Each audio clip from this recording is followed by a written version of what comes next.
June 12, 1944, 2 days after D-Day, a cold wind blew across the French coast and the tides of Normandy lapped at beaches still slick with blood.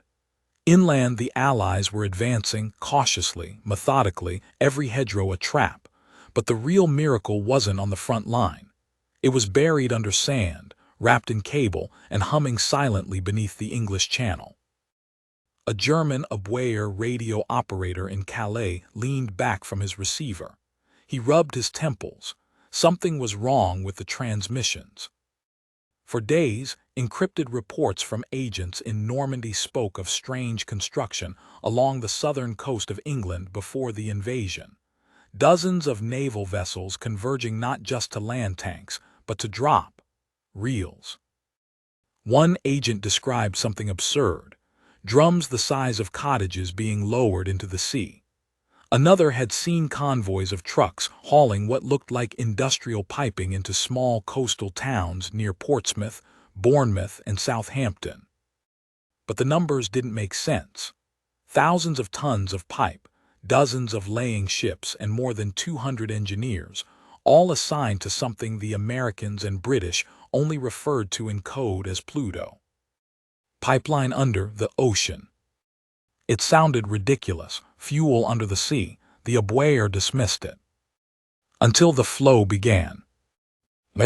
In the hedge-thick countryside near Bayeux, German artillery crews watched the advancing American columns grind forward. Every vehicle that moved should have strained their logistics. Every Sherman tank, every half-track, every fuel-hungry jeep should have brought them closer to stalling. But they didn't slow, they accelerated. By the third day, observers reported fuel depots appearing out of nowhere, massive collapsible tanks inflated behind hedgerows, constantly fed by trucks. But those trucks weren't coming off landing craft anymore. They weren't coming from the beach at all. They were full already. The Luftwaffe dispatched a reconnaissance flight to track Allied fuel convoys.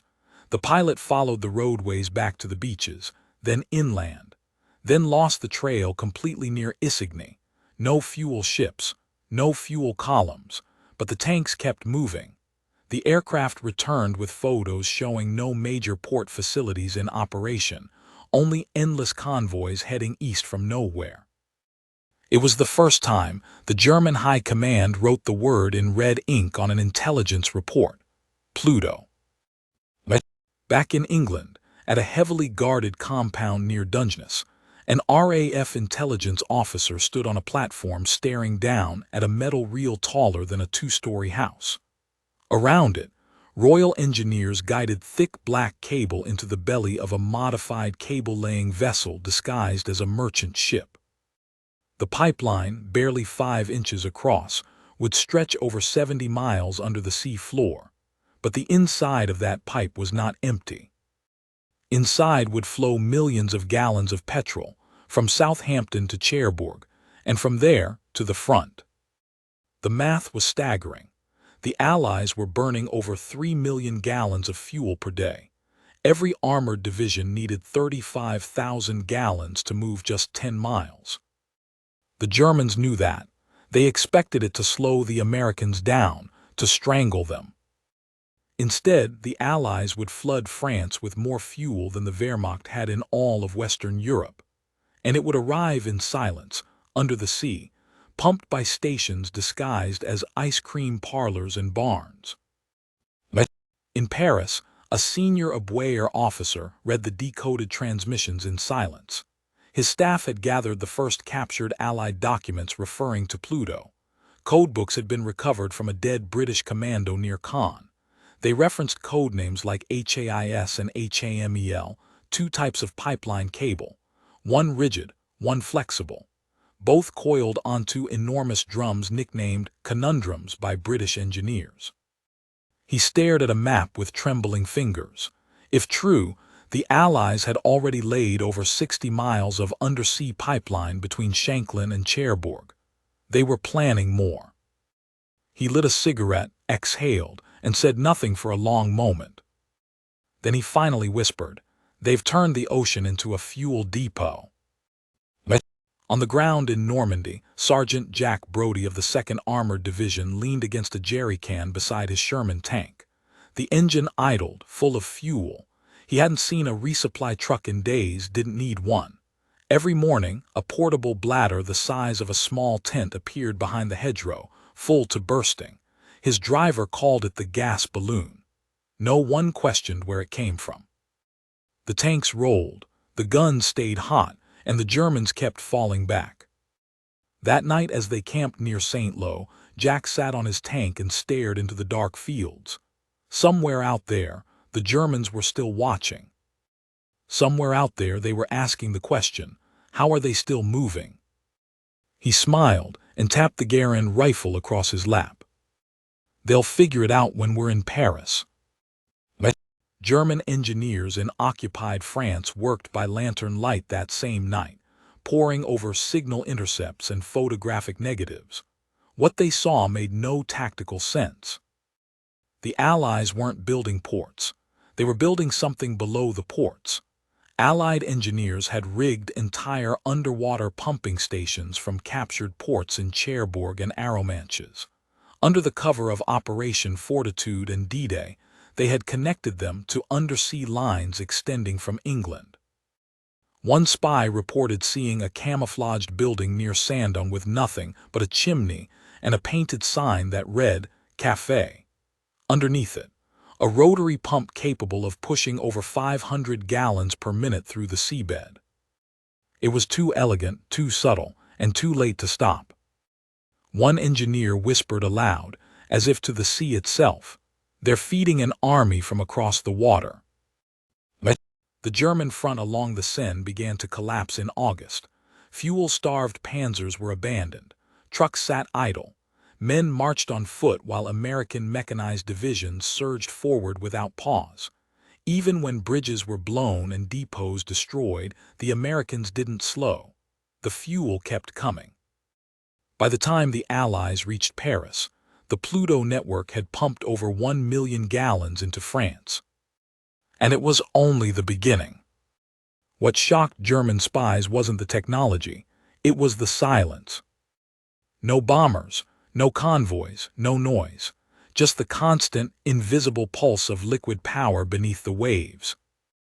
Rain swept across the broken ruins of St. Lo as Hauptmann Lucas Drexler stepped over the carcass of an abandoned Panzer IV, its fuel tanks bone dry, its crew long gone. The cobblestone streets reeked of cordite, diesel fumes, and rot. Overhead, American thunderbolts prowled low beneath gray clouds, hunting for anything that dared move. But Lucas wasn't afraid of the planes. He was afraid of the silence. In war, silence usually meant weakness, collapse, exhaustion, but this silence was different. It wasn't emptiness. It was momentum. It was the weight of something vast moving without sound.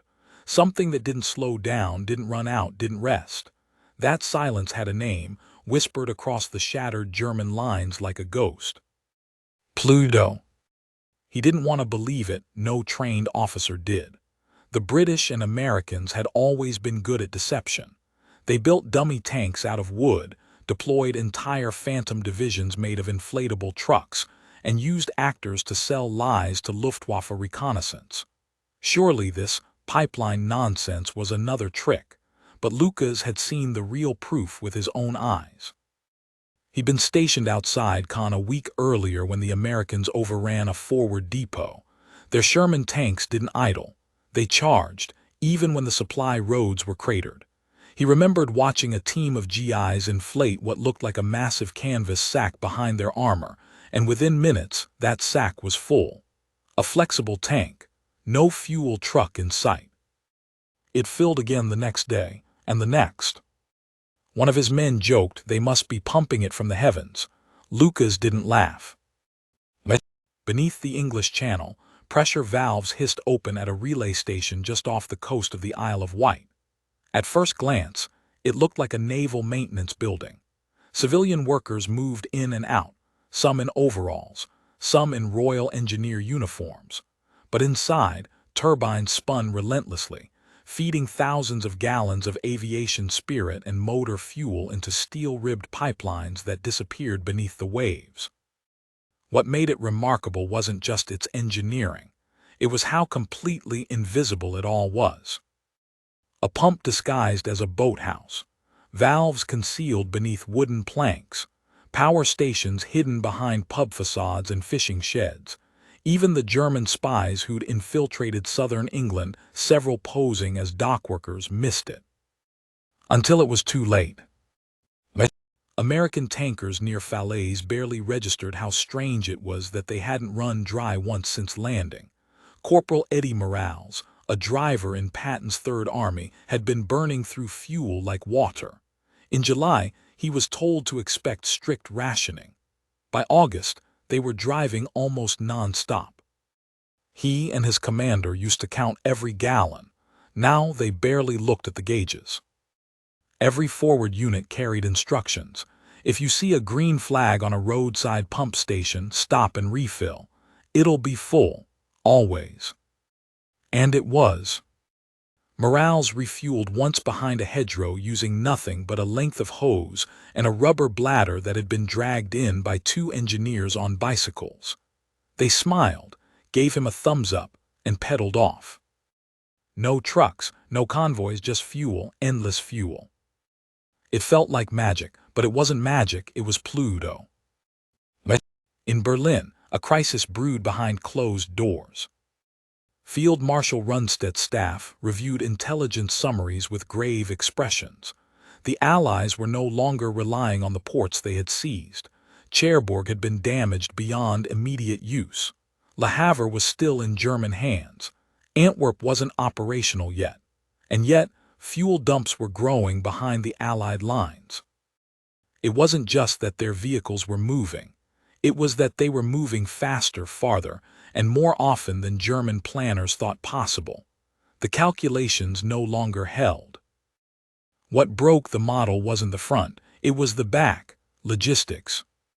And PLUTO had shattered everything.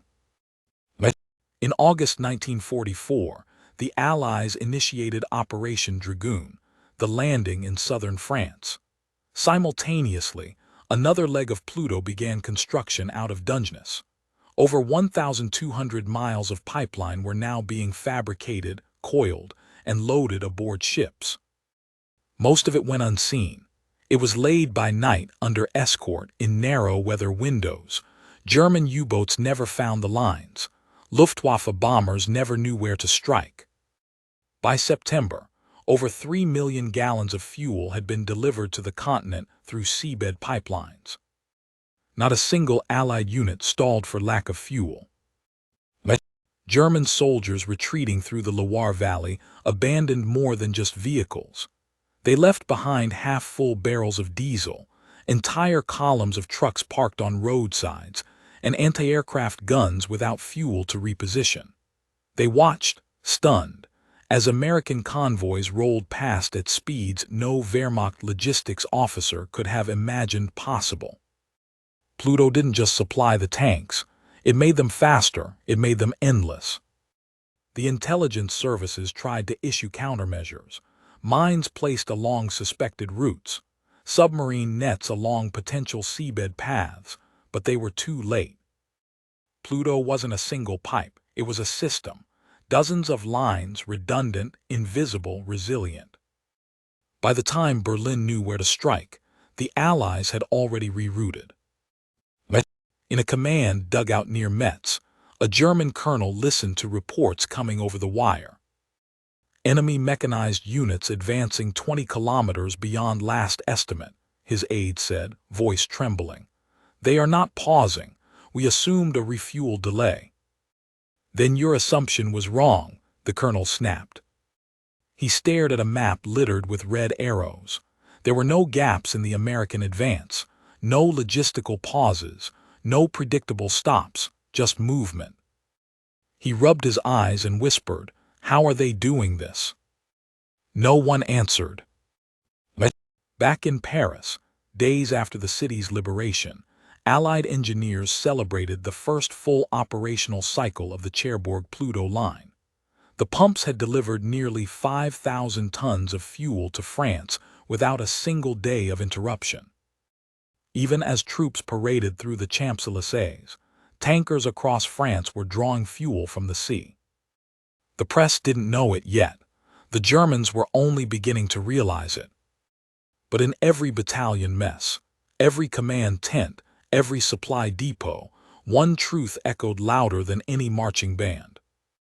The Allies had rewritten the rules of warfare. Fuel no longer arrived in barrels. It arrived invisibly, relentlessly. From England, beneath the ocean.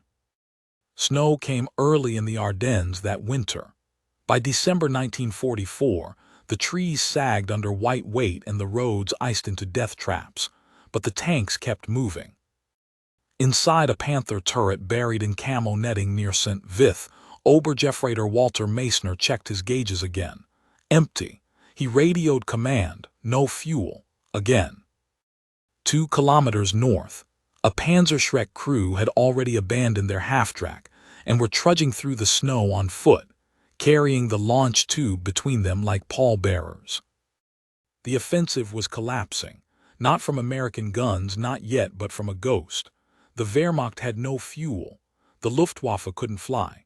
The tanks sat dead in the frost and the guns stood quiet. Hitler had staked the entire Ardennes counterattack on rapid gains, surprise, and stolen fuel. The surprise was over. And the Americans, they weren't running out. They never ran out.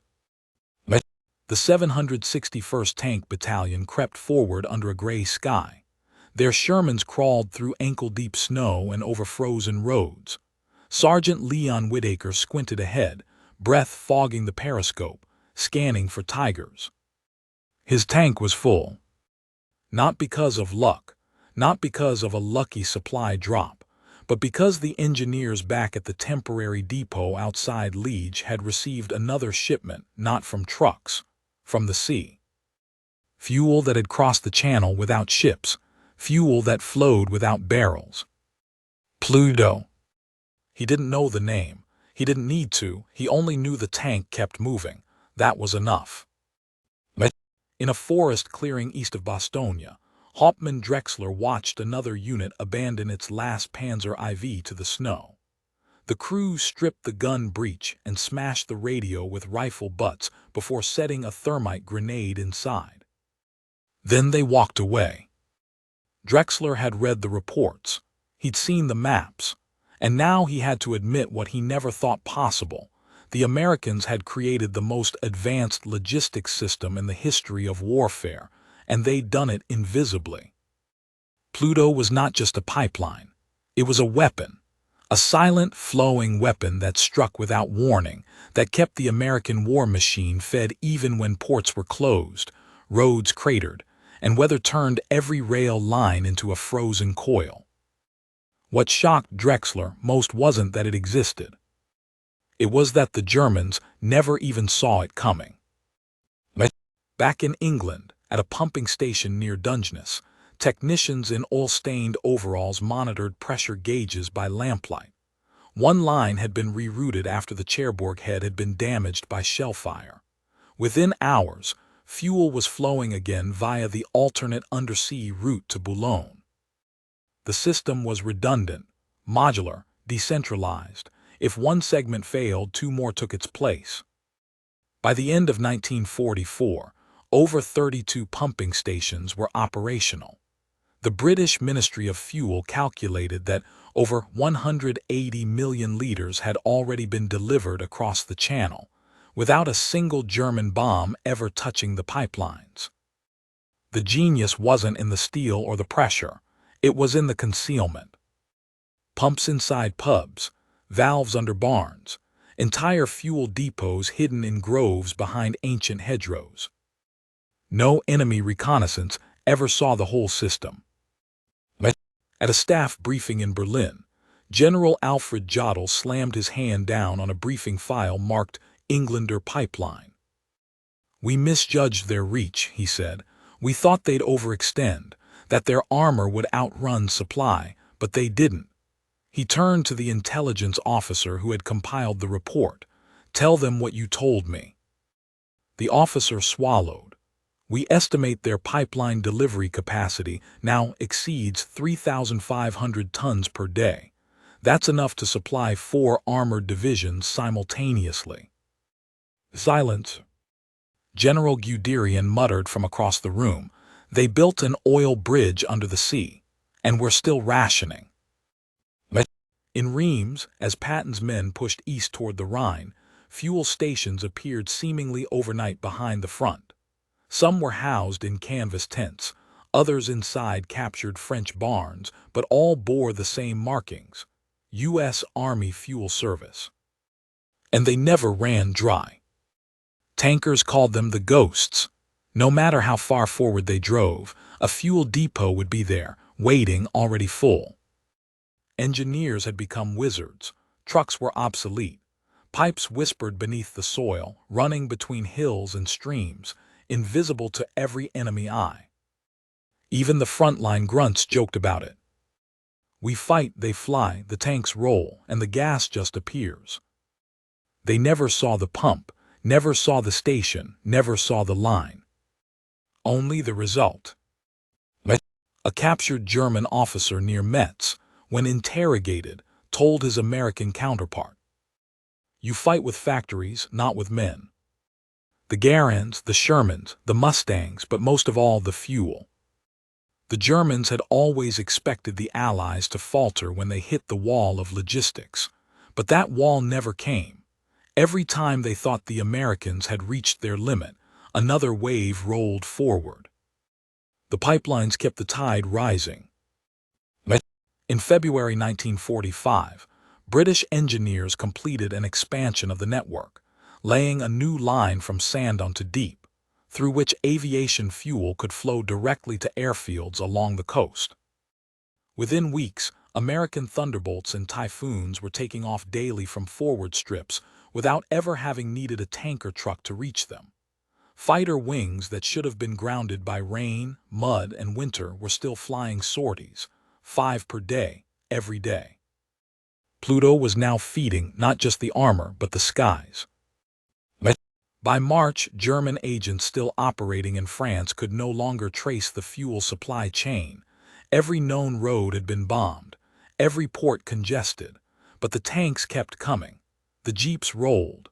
The fuel depots multiplied like ghosts. One spy's final report, intercepted near Nancy, read simply, "They are no longer tethered to the coast. They are tethered to the sea." The PLUTO system never made headlines. There were no parades for the engineers, no statues raised. But for every mile the Allies marched forward, a silent river of gasoline flowed beneath their boots, unseen, unbroken. It had begun as a gamble, a wild idea, fuel through the ocean. Engineers had scoffed, admirals had doubted, but Churchill believed, and the Americans, they had built it. No oil derricks, no tankers, just steel and silence. In power.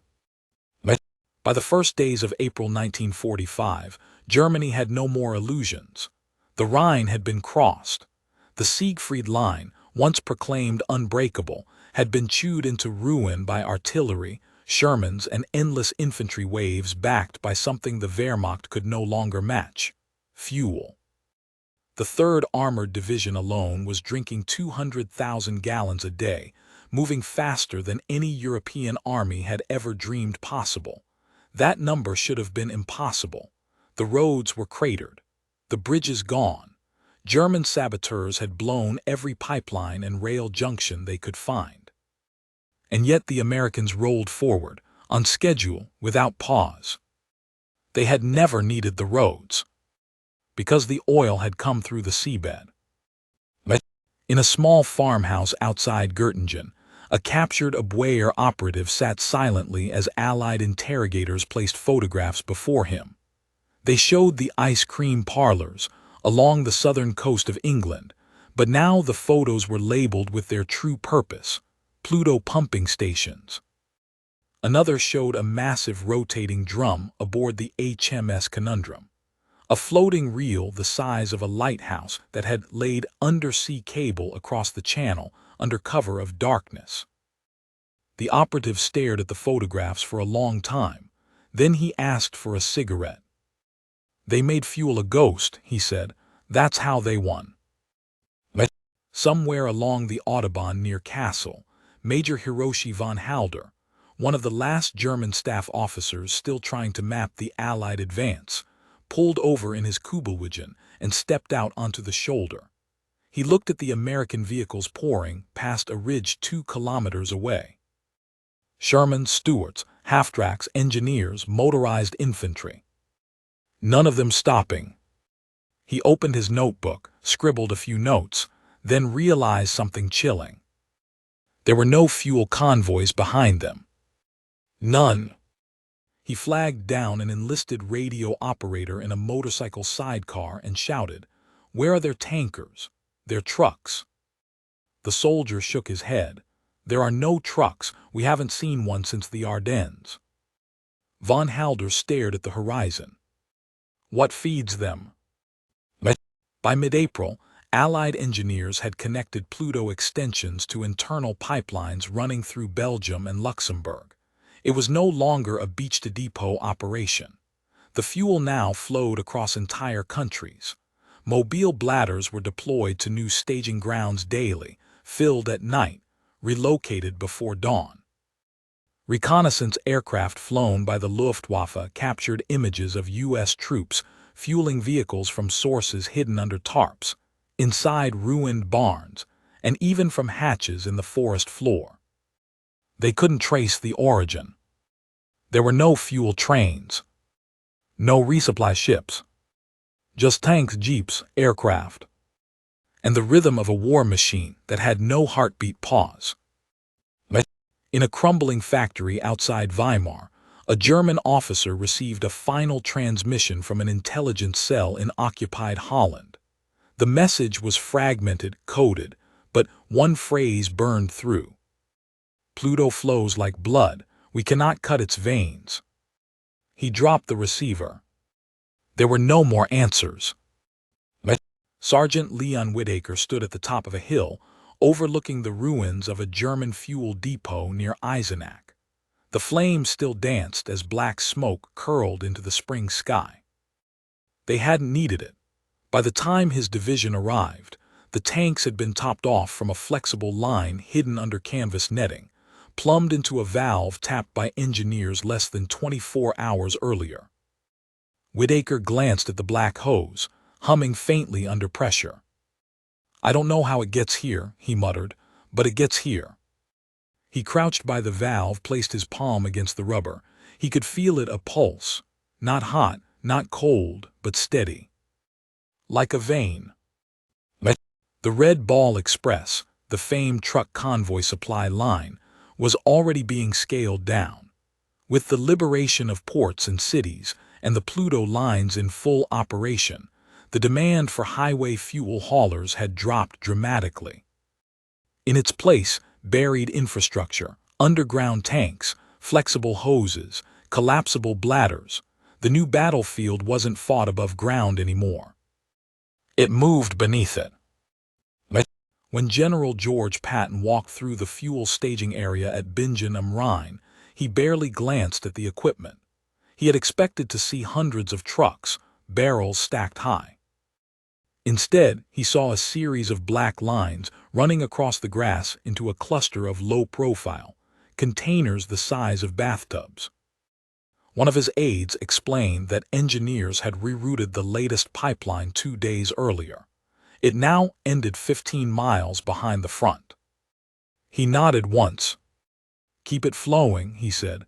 "I'll take care of the rest." In May 1945, as American troops entered Munich, the last of the PLUTO-supplied units crossed into southern Germany. By then, the pipelines had carried over 172 million gallons of fuel into continental Europe. It was an engineering marvel.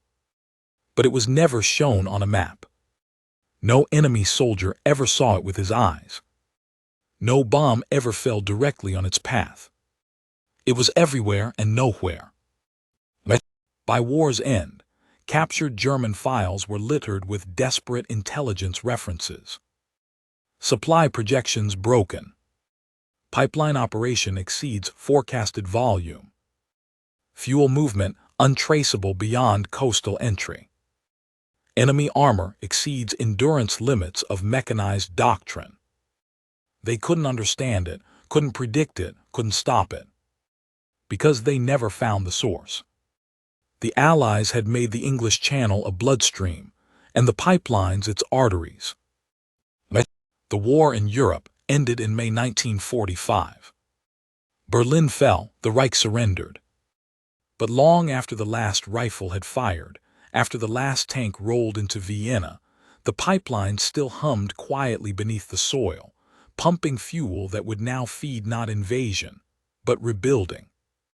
They had been laid for war, but they had outlived it. A warm wind rolled across the fields near Ulm in early May.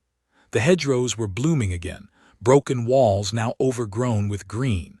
Tank tracks cut through pastures and villages like surgical scars across farmland.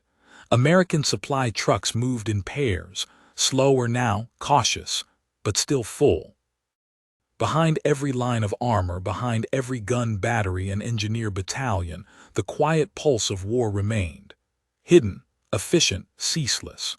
The lines still carried fuel long after the fighting had stopped.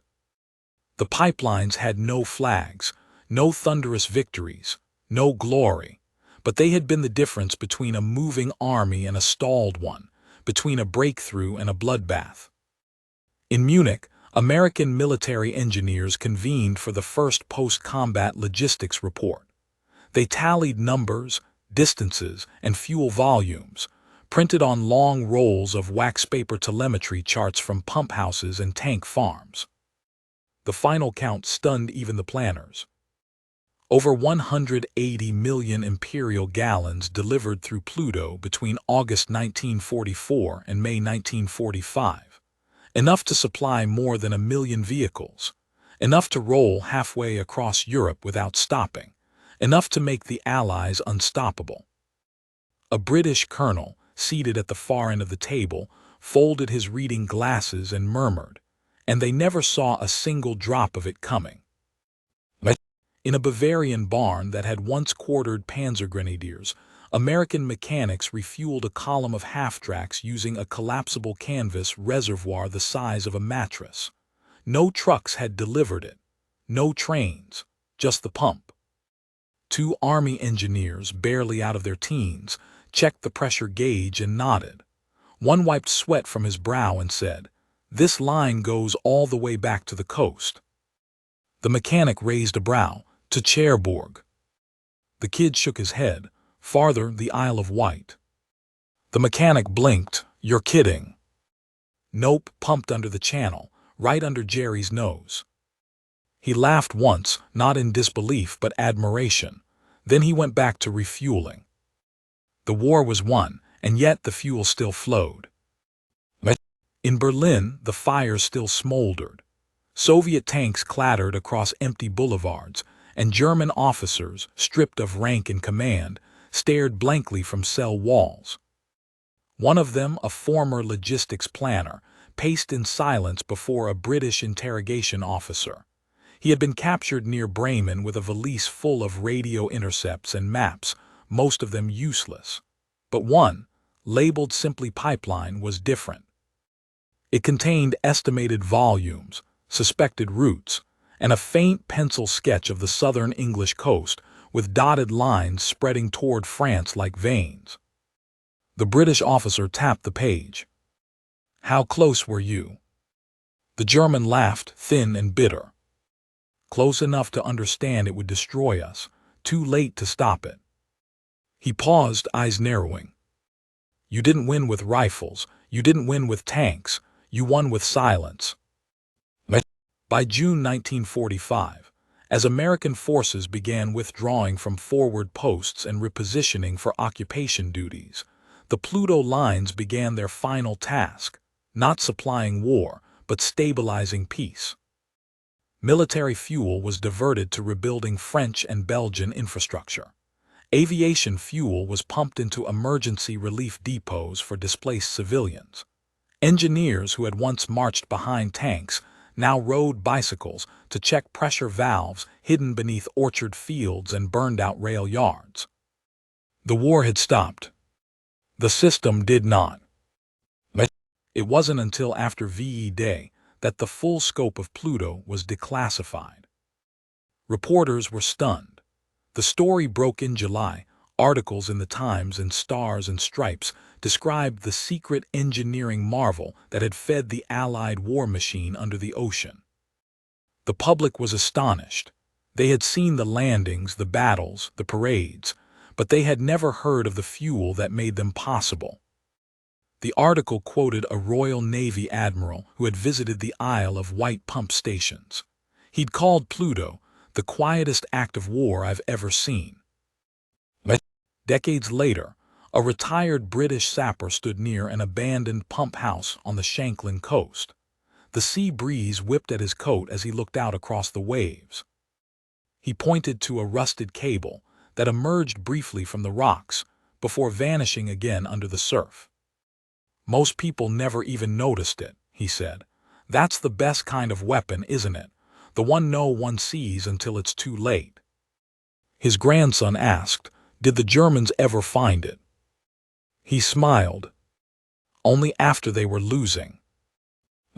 PLUTO never became a symbol like the Sherman or the Spitfire. It didn't fly. It didn't shoot. It had no turret or wings or cannon. But it did something even more dangerous. It erased time. Where the Germans thought days would be needed for refueling, PLUTO made it hours. Where they expected convoys to choke the roads, PLUTO made them irrelevant. It wasn't just a pipeline. It was a force multiplier measured in velocity and shock, the kind of weapon that makes everything else hit harder, faster, longer. It let the Americans cross a continent without ever pausing to breathe. German officers wrote reports in the final months of the war describing the Allied advance as liquid fire. They didn't mean napalm.